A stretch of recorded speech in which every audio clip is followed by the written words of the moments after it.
Fear stops us from achieving our true greatness. Are you a professional woman who is feeling stuck, unmotivated, or burned out? Are you worried about your wellness? Are you letting fear stop you from crushing your goals? If you answered yes to any or all of these, then this is the podcast for you. Dr. Charmaine Gregory, night shift emergency physician, burnout thriver, and wellness champion, along with everyday heroes just like you, will explore how to face fear in our lives and emerge victoriously. Hello, it's Dr. G, and I am doing things a little bit differently this week. We're going to have a couple of things that we're going to be sharing, and so very excited about that. The first thing is we are going to do shout outs, and we're going to shout it out because I have been really getting into some gratitude practice. And part of that is just really appreciating the wins and acknowledging those people in your life who are actually making a difference towards getting you to that win. So the first set of shout outs is going to go to two of the tribe that have left comments on the podcast for the podcast on Apple Podcasts. So the first one is ZDragon37, who I think I know who it is, but I'm not particularly positive. But basically, this comment, it absolutely touched me because it says, Dr. G is the G. And right away, I knew that that person must have a lot of things in common with me because I would say something like that. And what this person says is, love her honesty, authenticity, and her ability to lead by example, not just with her own health journey, but how she's willing to teach and educate others to live their most authentic lives. She is the real deal. Highly recommended. Thank you, ZDragon37. I really, really appreciate that. That is absolutely awesome. And then the next one is from Dr. Andrew T., who I happen to know. Very incredible doctor. Awesome podcaster as well. And he entitles his comment as checked it out yesterday, right? Like, do it right away, get it done. And he says, fear is such an important topic that is not commonly discussed, appropriate for the professional to get beyond and make things happen. Thank you, Dr. Andrew T. I appreciate you. So those are the shout outs from the comments. So thank you again.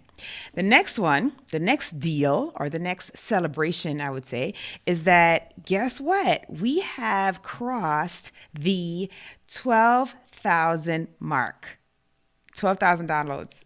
I cannot believe it. My mind is like blown because I was looking at the stats, and I don't always look at these because I care, but I don't care. And so I really care more about the impact that the show is making and how you are progressing towards facing your fear more than anything else. But I was looking at the stats and I was really blown away because I saw that last month, which was, depending on when you're listening to this, last month was, I forgot what last month was. June. Last month was June. Oh my, senior moment. Better get her checked out. Make sure she's not having like a mini stroke or something. And then I saw that we had over 1,000 downloads in June. And then I looked at this month and we are middle of the month now, and we're already at 1,000. So thank you so much for listening to the show, for sharing the show, and also for, leaving a 5-star rating, helping the show to bump up in the ratings. So thank you for that. It is greatly appreciated and definitely a part of my gratitude practice. So those are the wins. Those were some of the shout outs. And so I have some additional shout outs. Now, you all know that we just finished the podcasting launch course and that there were going to be some amazing shows coming out of that. There already are 2 amazing shows that have come out of it and a couple more that are on the way. So I cannot let another week go by without sharing about these incredible shows because I don't know. I'm just so excited for these ladies. And so basically, the first show is Pivot and Bloom. The Pivot and Bloom podcast is a podcast that is pure fire, you guys. Oh, I did it again. I am like working here. This is the thing. When you start working on personal development and you start thinking about how you can be better, you are constantly going to be correcting when you make a mistake. So I did something I'm really working on, which is to stop referring to you as you guys. Like, the you guys is such a collective and it's not very personal. And you are listening to the show. You are watching the show. So I can't really refer to you as you guys because that's a collective. It's not very personal. So check me on that if you find me doing it. And I am trying my very best to check myself. So is that a rewind sound? Oh, that's my rewind sound. You can listen to this podcast. It is pure fire. Dr. Camila brings the heat. And the podcast is called Pivot and Bloom, and you just have to check it out. It is absolutely amazing. And then the other podcast that brings the heat with a Latina flavor is the Drama-Free Workplace with Patty Perez. And she is phenomenal. She's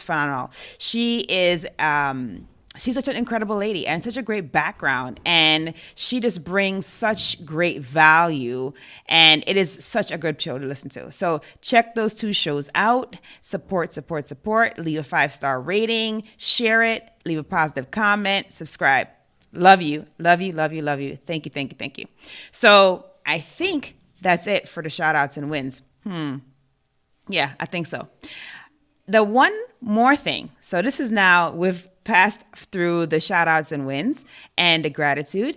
And now I'm going to get into the promotion. Okay. So just letting you know, I am promoting what I have to offer because why?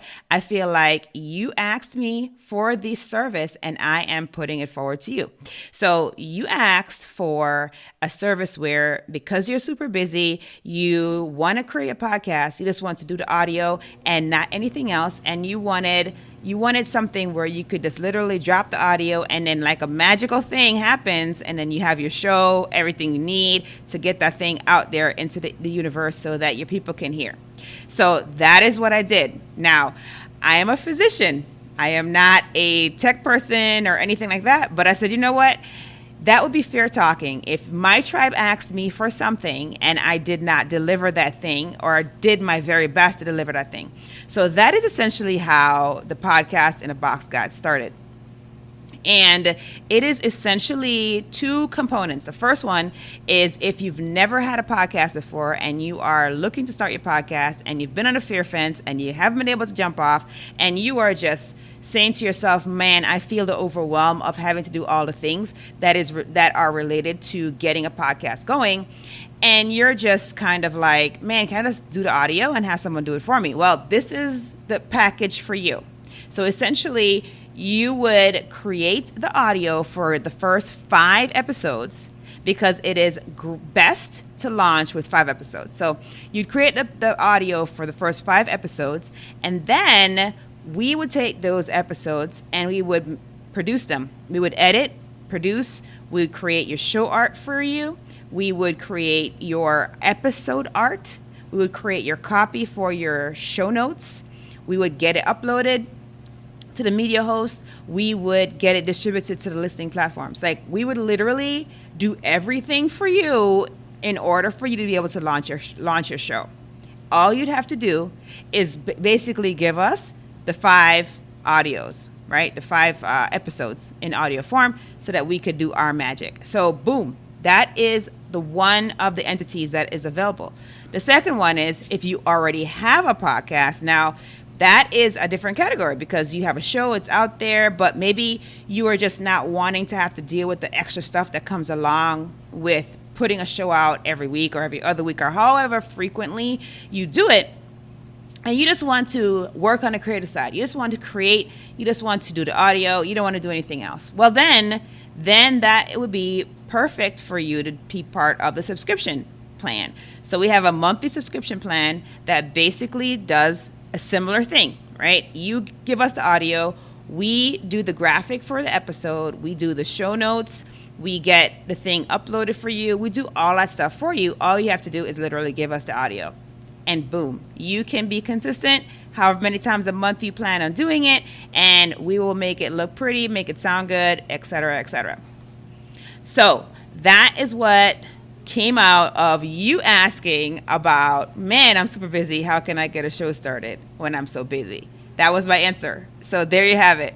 So I am going to put the link for the podcast in a box, the landing page that we created. I'll put that link in the show notes, but it's kind of a long. That's why I haven't read it on the air, but I guess I could read it. It basically is www.ferventlyfitwithcharmaine.com/D as in dog, F as in fish, Y as in yes, podcast marketing, right? So that's basically it. So, but again, like I said, it's kind of long. So if you just check the show notes, it'll be there. You just click on it, go there, and then we'll have a chat and see if this is going to be something that will work for you. Awesome. Well, that's it for the announcements, for the shout outs, for the wins. And I'm still super happy that we are climbing as far as the amount of downloads and how many ears are listening to the show and being impacted and how many people are facing their fears. Absolutely phenomenal. Thank you, thank you, thank you, thank you, thank you. So this week we have another fantastic episode, and we are going to be talking with, or at least not we, but we're going to be hearing from Dr. Dawn D. And she is going to be dropping some serious stuff on you, and we're going to be digging deep on fear. So check it out.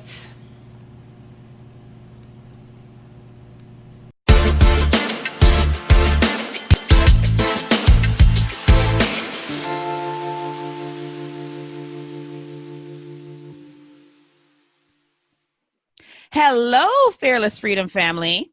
Welcome, welcome, welcome, welcome, welcome back. Dr. G here, and today we have in the virtual coffee or tea shop, whatever you prefer, we have Dr. Dawn. And Dr. Dawn, can you tell us and tell the Fearless Freedom Tribe who you are and what amazing things you're up to? Because I know you're up to a ton. Yes, ma'am. Thank you so much, Dr. G, for having me. And I am Dr. Dawn DeLavallade, champion for Female Breadwinners. I help modern relationships that have a woman as the higher earner survive and thrive. Awesome. So there's a lot there. There's a lot there. So Yes. I know, number one, we all want to know, okay, so how did you fall into this niche? How did you how do you even find this? Like, Yeah. how'd you know it was a thing? It oftentimes comes from your own personal struggles and challenges. And for me, shortly after, well, actually in my last year of medical school, I met and fell in love with a teacher.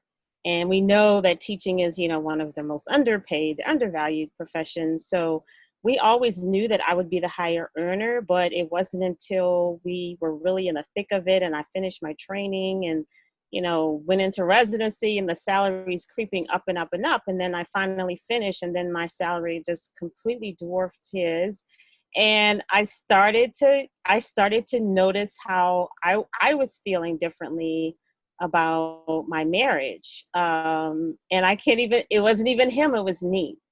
I just started to feel like there was this bluish gray melancholy that was just hanging over my life.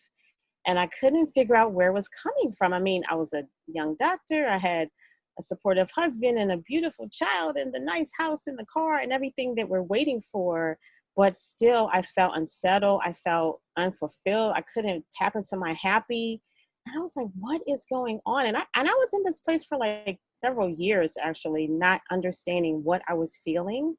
And I really pray for clarity, because I'm one of those types where I feel like I've been so blessed in my life that I really owed it to, to my God to understand why I was not feeling all the blessings that he had bestowed upon me. So I really started praying for clarity. And what I figured out is that the feeling that has settled on my life was actually a sense of grief. Okay. Yeah, it was grief from kind of the loss of a childhood fantasy that you're going to grow up and then some handsome man's going to come on a, this knight in shining armor, and he's going to sweep you off your feet and he's going to take care of you, and you can put your feet up and eat bonbons all day and live the life of leisure, and you can work if you want to work, but you can stay home and take care of the kids. So it was that fantasy that I had carried with me as a child that I slowly saw was dissolving away. And it was a feeling of grief of, wow, I'm never going to have that feeling of having that man to quote unquote take care of me. It was the craziest thing. Wow. Yeah, so once I got clear about what I was feeling, okay, now we got to put in the work, right? We got to start to see how I can turn this around. And I ended up on a beach in Marco Island, Florida, with one of my other doctor friends, and we knew each other very well. We were in each other's weddings and everything, but this was the first time that we had come clean about the fact that we were both the higher earners in our marriages. And over, daiquiris and toes in the sand, we just had the best conversation about, well, what is it like for you? And how do you handle this? And we just poured into each other. And it was the most amazing experience. I felt like that weight had like finally lifted, Yes, because I had been yes. living in shame. I had been living in shame about the fact that I was a higher earner, because it was nothing like what I saw growing up. I felt like this is backwards, this is upside down. So it was amazing how much what we see in our formative years, begins to color what our perception of our reality is. Absolutely. So Absolutely. once I experienced that release on the beach, I felt like God really put it in my heart to say, okay, great, you have freed yourself. You're ready to come out of the closet. You're ready to embrace who you are and all the blessings. And you also need to help other women do the same, because this feeling of support that you have just, benefited from, all the other women in this circumstance need that same support. So Right, that's right. really where my journey started. Wow. It's a great Yeah. story. And you had me, by the way, at daiquiris and toes in the sand. I'm just saying. It Just keep cures it all of life's just keeping it ills. real. Just keeping it real. I wish Wow. we could get back to that. I know. Well, soon. We'll be able to get back to that soon. Yeah. Perhaps, next year sometime, which is all good Yes. because we can plan for that. We can start planning for that. So that's so fascinating. So, thank you, number one, for being very vulnerable about where you were and the feelings that you were feeling at that time. Because I know that now you talk about it more, but I mean, I can't imagine that that's something that's very easy for you to just tell the world. You know what I No, mean? So not I at definitely all. appreciate your vulnerability. The other thing is that I'm curious about. So you said that, this was going on, things were kind of like progressing from the income standpoint as they do when you go from a medical student, who earns nothing, to a Mm-hmm. resident who earns, a okay salary. And then when you get done with training and you start actually earning what your specialty basically pays. And Yeah. so there is definitely, like you said, a stark difference between what a teacher is paid, which Yep. unfortunately, because I mean, teachers do an incredibly important job, and what even what a resident is paid, depending on where you are in the Mm-hmm. country, and then even more so, what a physician is paid. Now, this is not to say obviously there is a reason why, there's a difference in the pay, right? But even between the resident and the teacher, that there's a big gap, which maybe could be better Yeah. because they Yeah. have influence on the minds of the future. But that's a whole other Absolutely. conversation. But yeah, so Yes. I was just, and I was marveling as you were talking, because you said that you fell in love with this incredible man, and you guys have started a family together, and you're together, and he has been supportive of you and everything that you're doing and helping you along the journey. And then you said that, you were the one. I thought it Mm-hmm. was interesting because you mentioned that you were the one Yeah. that felt away. You know what I mean? And it's Yes. oftentimes like societal norms or themes would really make it be the spouse that feels Mm-hmm. away, right? Because they're Yeah. like, oh man, she's like making more money than me, like, almost like an attack to masculinity for no Yes. good reason, but like just Absolutely. because. And so, and then I found it even more fascinating. So number one, it sounded like the feeling wasn't coming from your spouse, it was coming from you.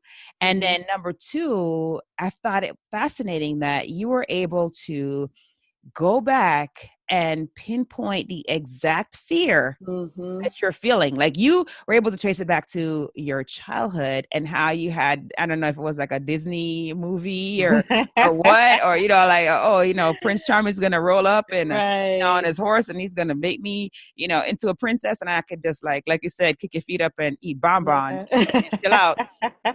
So, it's just like, wow, now the fact that you're able to do that. And then that fear of, oh man, I'm not living my dream that I thought I would be. Mm-hmm. And the also feeling guilty about feeling that way. Yes. That is Yeah. just deep. Yeah. Yeah. Well, like I said, when I say a melancholy, it was a melancholy. And like I said, I just felt like I owe my God more than this. I owe my God to figure out why I'm feeling this way so I can honor him by being in a happy place, by being in that sad space. I was dishonoring the God that I believe in, Mhm. So it was more of definitely a spiritual task for me to get to the bottom of what I was feeling so that I could straighten it out. It's very hard to find solutions if you don't really know what you're feeling, so that was Absolutely. definitely that was Absolutely. definitely part of the work that I had to do. And then, so how did so when along this path did you bring in your husband? Like, when was he brought into this? Well, it was after the beach, I'll tell you that, because unfortunately in these relationships it's very common for the communication to be very poor with Yes. regards to how this dynamic is affecting your relationship and the way that you relate to each other. And we tend to keep lots of things secret, not only between spouses, but we don't talk about it outside the relationship because we're embarrassed, we're ashamed. We as women don't want to emasculate our mates, so that even though we are drowning, we are dying for support, we are so afraid to mention to anyone because, again, the world can be really harsh in the way that we judge our men. The world Absolutely. lags behind when it comes to, hey, what is the measure of a man? What is the yardstick by which we're going to, measure this person before us? And we always hear jokes about Stedman versus Oprah, and then, when Nick Cannon married Mariah. So there's always these little jabs about, the husband who doesn't earn as much or who doesn't have as much influence. So we are, in a sense, protecting our mate at all times, consistently trying to protect him from, some of the harshness of the outside world. And because of that, we're not getting the support that we deserve. So again, that was really the wake up call for me. Was I need to be the support that women need. I need to try to help us as a society recognize this is a new normal. This is not going anywhere, and it's going to become even more prevalent than it is now, where they say 30 to 60%, depending on the community, 30 to 60% of US households have a woman as a higher earner. And those statistics were from several years ago. So it's Mhm. probably even more prevalent now. Wow. Wow.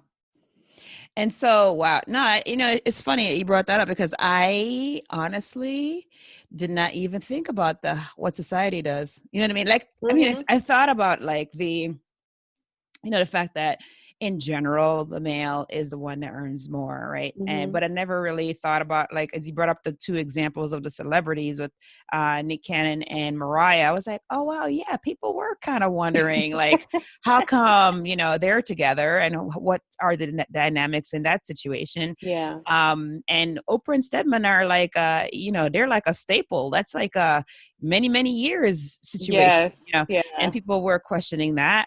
But in a way, though, it's like, how can people really question that when she's a billionaire? Mm-hmm. You know what I mean? There aren't very many billionaires. Mm-hmm. And so, Yes. you know what I mean? So it's like, sometimes you take it in context and you really think about the fact that, maybe the situation is just that the setup of the relationship, the setup of the partnership is best the way that it is, with Mm-hmm. one person being in a situation where they earn more than the other. I can say that throughout my personal marriage, basically, he is a six-figure earner, right? Mm-hmm. And when I was in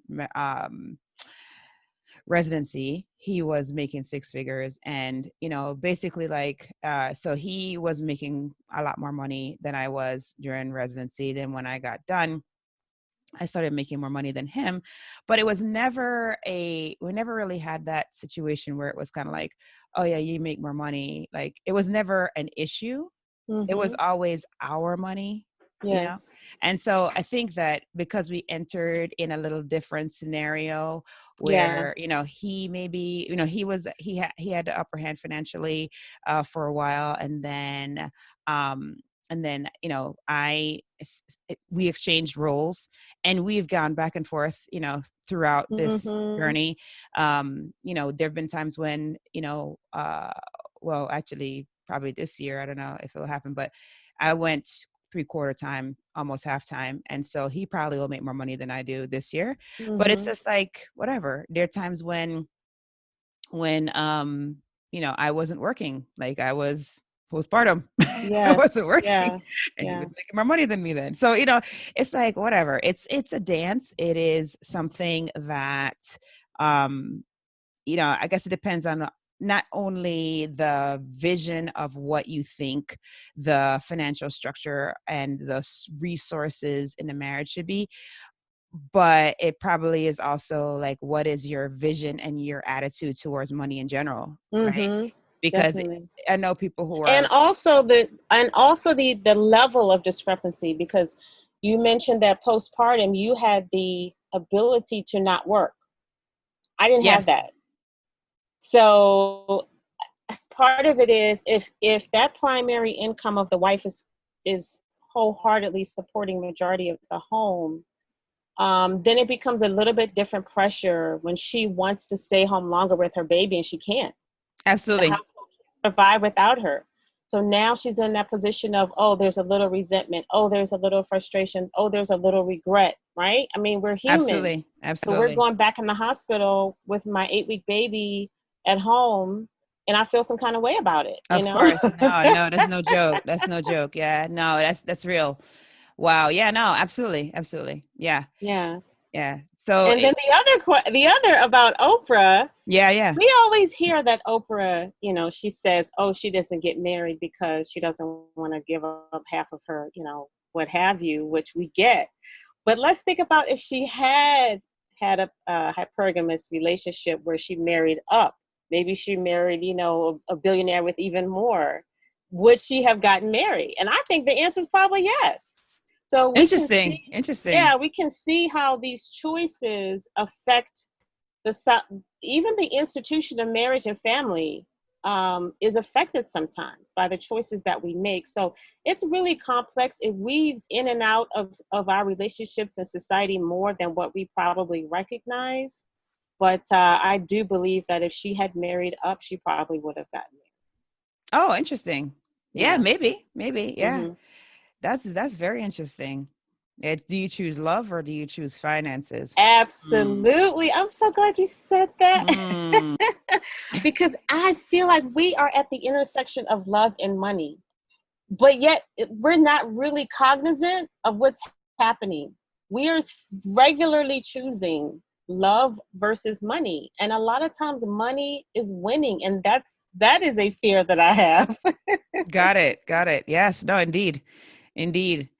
Yeah, no, it's interesting too, because the other thing that I was gonna say was that we talked about the structure, the infrastructure piece of things, and our impression of that, and how even the impression can be laid early in life.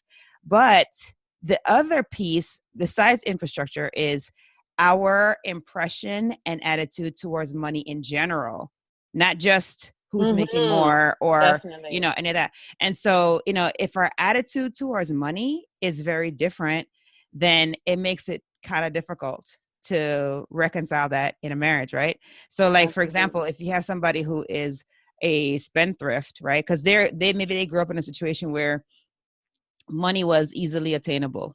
Yeah. However, maybe however, it was easily attainable, but they don't see money as something to stress out about. They kind of see it as like, yeah, if I spend it, more will come kind of attitude. Whereas you might have an somebody, attitude of abundance. exactly. Mm-hmm. Meanwhile, you might have somebody else who maybe they grew up where money was tight.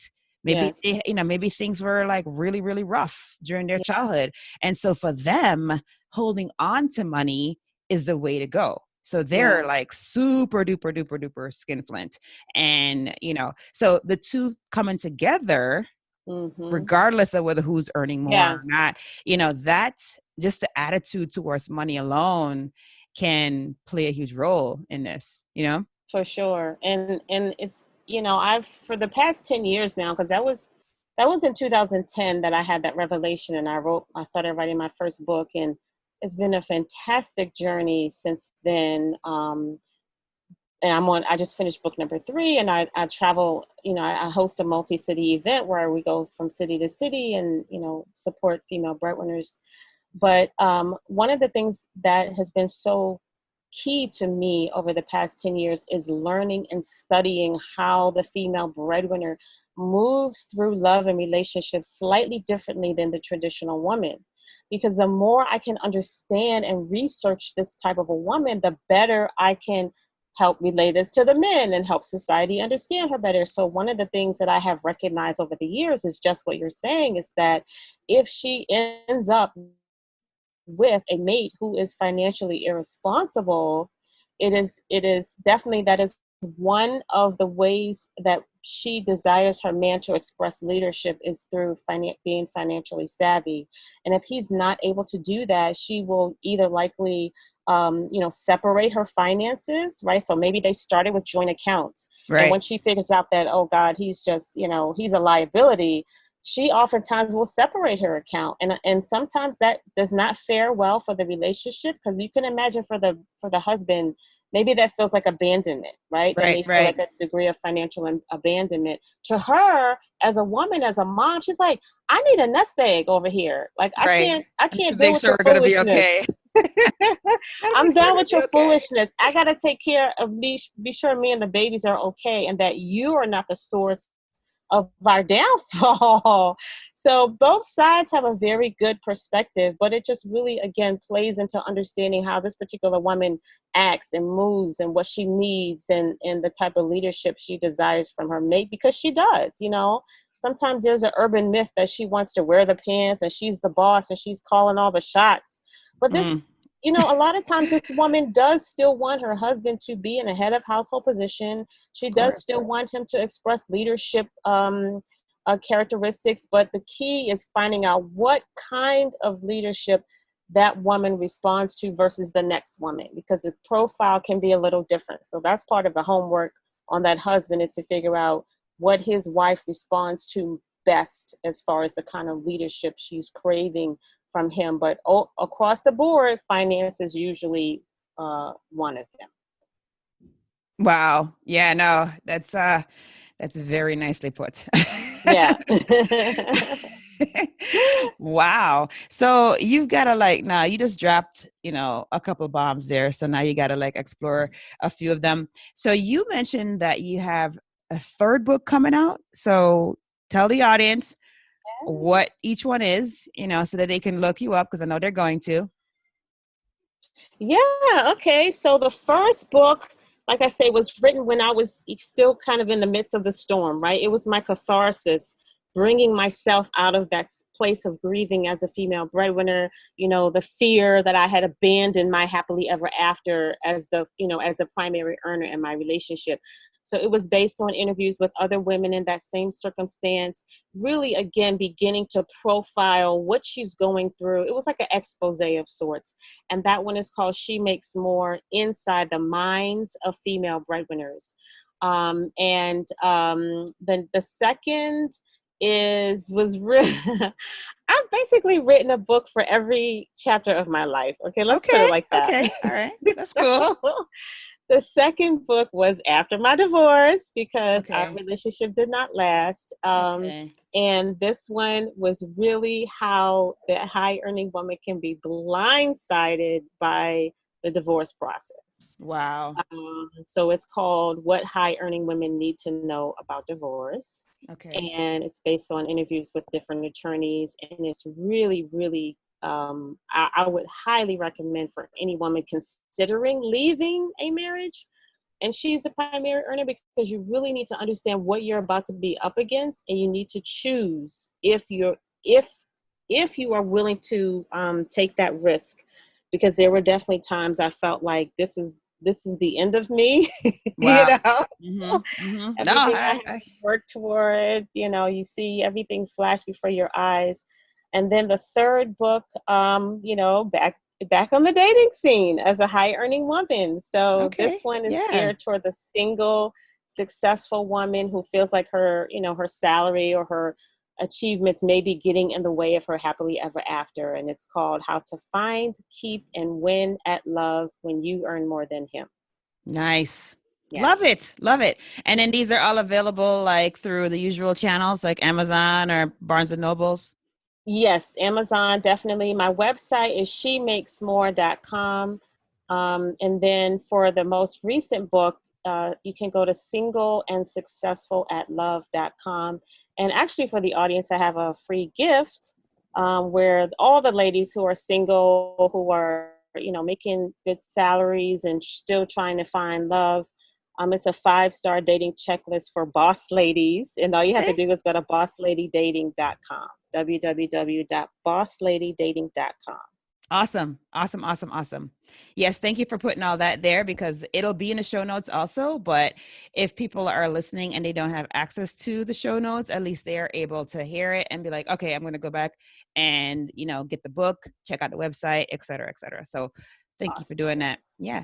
And so then the other thing you mentioned was, so you mentioned the books, and then you also mentioned that you do a multi-city program. What is that? Yeah.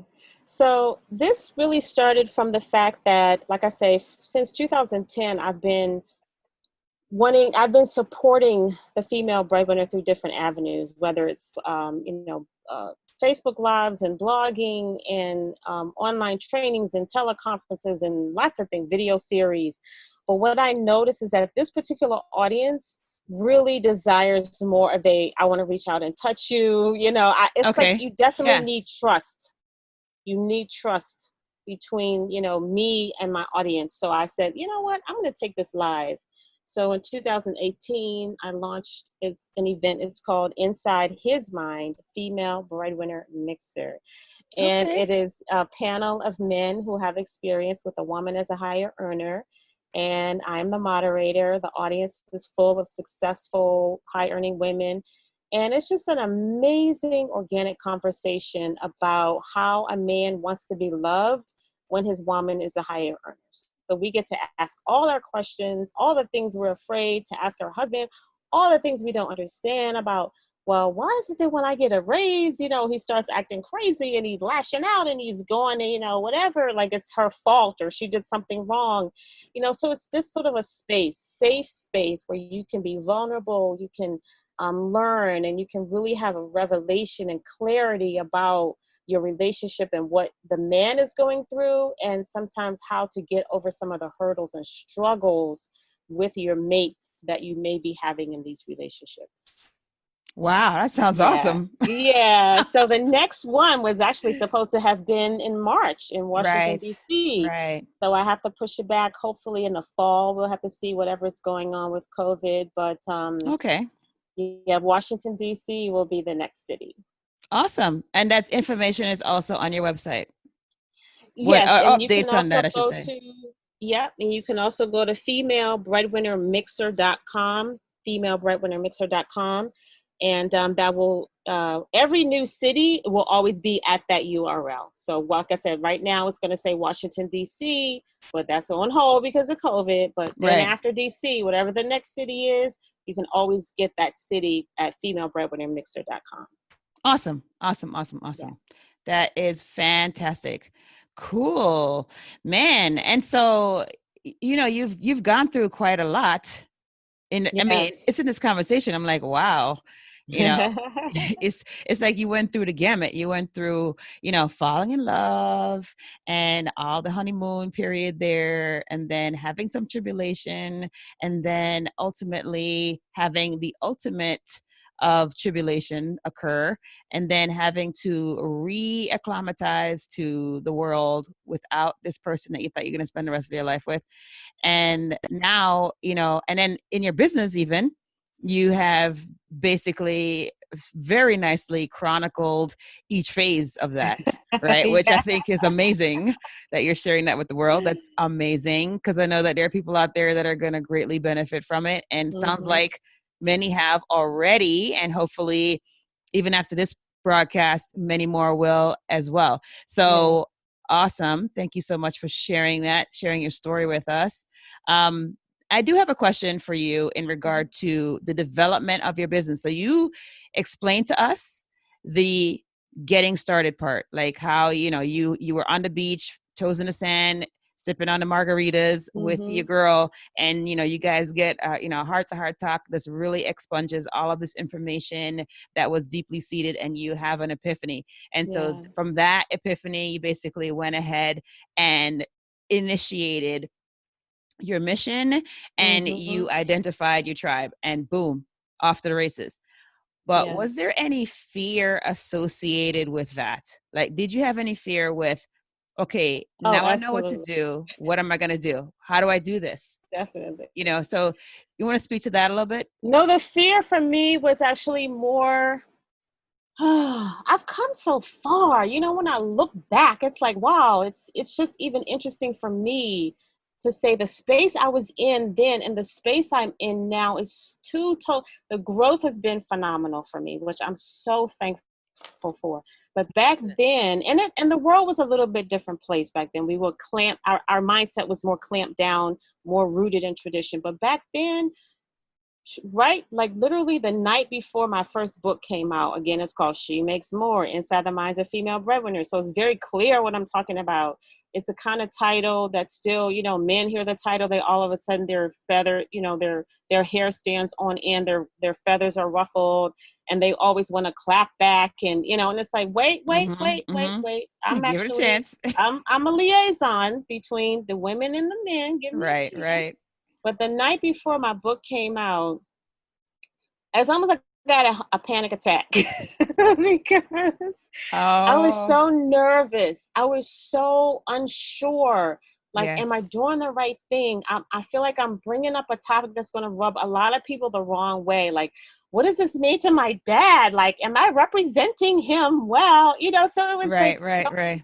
crazy feelings came up about, are you being too much of a rebel rouser, with this topic? And are people going to accept you? Or, so it was a lot of definite fear about quote unquote exposing something that is already alive beneath the surface in this country, but nobody wants to talk about it. So Yes. definitely there was fear, but I had to push through, and I had to remember, this has been assigned to you now. You can't ignore it. You can't turn your back on it. This is your divine assignment. And so that really helps. It continues to help push me today. But I'm certainly in a better space now where I feel like, oh yeah, this is me. I'm female breadwinner. We're gonna make this work. Let's talk about Nice. it. So I'm in a much happier place, but I still have to keep pushing, through doubt, through uncertainty, because there is light at the end. And there's a reason why I'm doing this, is because, like we say, our society is at the intersection of love and money. And I really feel that the institution of marriage is at risk in the American family if we don't get this right. Mm. Because let's face it, like marriage, the culture of marriage, it was a barter system back in the day, so she was able to gain, the financial security when the family marries her off to, eligible man in the Right. town or the Mm-hmm. Yeah. Yeah. and she provided him with a home and kids, and of course, sexual concubine on a regular basis and all of that. It was Right. a barter system. Not to say there wasn't love there, but still, she provided one thing, he provided another. So we Correct. look at Yeah. today, and we look at the woman of today, and we say, I can make my own way in this world. I can get my own house. I can drive. I can buy property. I can have a bank account. Women were not able to do these things decades and decades ago. That's So true. because we can make our own way, we don't necessarily have to get married anymore. We Right. can be very successful. So it becomes, we have to keep love alive. We have to be sure that these two people, she's able to see that she can be loved and supported and understood within the context of this relationship, or she will just remain single. And there are going to be many who will decide to have kids as a single woman. So now we have, the family, we have a threat to this family structure. And then there are going to be some that won't have any kids at all. So now she never got to experience the joy of motherhood. She never got to, pass her amazing genes down to, a little one for propagation. So it's so much involved in this. And like I say, I don't think we really understand how crucial it is for us to wrap our minds around supporting these relationships. So Absolutely. that is the fear that I deal with now, is to see where we are headed, and to see some of these millennials and some of the mindset to say they don't need a husband, or, they don't, lots of rhetoric that you hear in some of the younger women. But we got to wrap our mind around this, Yeah. because Indeed. sometimes where we're headed is not a place that I am in favor of. So that's my fear today. Wow. Wow. Yeah, no, there are a lot of layers to that. And it's Yeah. funny because like my youngest, who's a girl, she just came into the office and she's like sitting here and she's like, hmm. And I'm like, oh, and everything that you're saying, I'm like, wow, this is her future. Like this could be her future. Like, Definitely. what is she going to be doing, when she's of age? Is she going to be thinking about these things, or is she not? So no, that's an important question. And that is a important thought experiment, because we just don't know what the result will be. Yeah. And but if Yeah. you don't think about it, then there's no way that we can make a action plan of any sort. So yeah, no, these are Definitely. great points. Absolutely. We have to wake Absolutely. up. We have to get our boys prepared, meaning we have to give our boys some emotional intelligence about how to love this particular type of successful, badass woman. And then our Yes. girls, we have to understand that they have to also prioritize love on their fast track to success. Because it was really back in the 70s where the divorce laws changed, and there were so many marriages that dissipated. And my parents was one of them, where we started teaching our girls this mantra of, don't have to depend on a man. Don't have to depend on a man. Be able to take care of yourself. So because of that, I think the pendulum has swung so far in a direction where, again, some of the young ladies say, well, I don't need one. I can take care of myself. But we need her to also understand that while you're on your fast track to education, to career, we got to still prioritize love.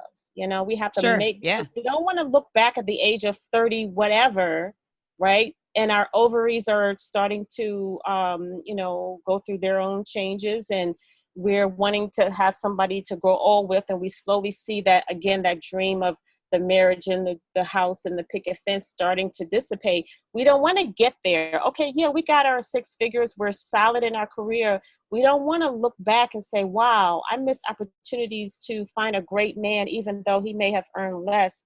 He could have really enhanced my life. So both sides have some work to do for sure. Absolutely. Definitely. Definitely. Definitely. Wow. You know what? This has been such a great conversation. And I'm like, wow, we've been talking for like over half hour. It's awesome. And, as much as it like almost hurts me a little bit to come to a conclusion, I feel like Yeah. we do need to wrap it up. And there's been so many pearls that you have dropped during this conversation. And I know the audience has got plenty to go and look up your Hmm. books, your tour, everything, because I'm sure that there is a whole lot more that you have to offer them besides Yes. this one short conversation. So I definitely appreciate you coming on and sharing and being vulnerable and telling us about your fears, because we all learn from each other and what we go through. And it is, none of us are exempt from fear, and none of us are exempt from, finding ways to tackle that. So I definitely appreciate you sharing with the Fearless Freedom Tribe how you dealt with the different fears along the road and how you are currently dealing with, the fear that you just mentioned recently about the structure of family and how it's Yeah. going to be affected here, in days to come. Yeah. So definitely appreciate that. And then, so now, boom, boom, boom, boom, boom, boom, boom. We are at the end of the show, which means we're going to do our fill in the blank tradition. Are you ready? Yes, I'm ready. Awesome, awesome, awesome, awesome. All right. So the first one is, if I am fearless, I will. Fight tirelessly to save modern relationships that have a woman as a higher earner. Sweet. The next one is, to me, fearless freedom means. Fearless freedom means honoring your God given passion, walking in your purpose, no matter how uphill the battle may seem. Love that. Love it. And last but not least, my battle cry is. I am a new normal. Love it. All right, guys, you heard it here first. And you have gotten to appreciate the amazing woman that Dr. Dawn is. And I know you're going to go look up her stuff after this and continue to support her, and maybe even do your own journeys looking into what is happening in regards to money and your relationships. So thank you, thank you, thank you again, Dr. Dawn, for coming on Thank and sharing. you. Yeah, no, it was lots and lots of fun. And we look forward to hearing more from you in the future for sure. Thank you so much. Anytime I get to have a platform, and I appreciate you allowing us to pour into this together, because again, every conversation takes us closer to healing and to acceptance. So thank you so much for having me. No problem.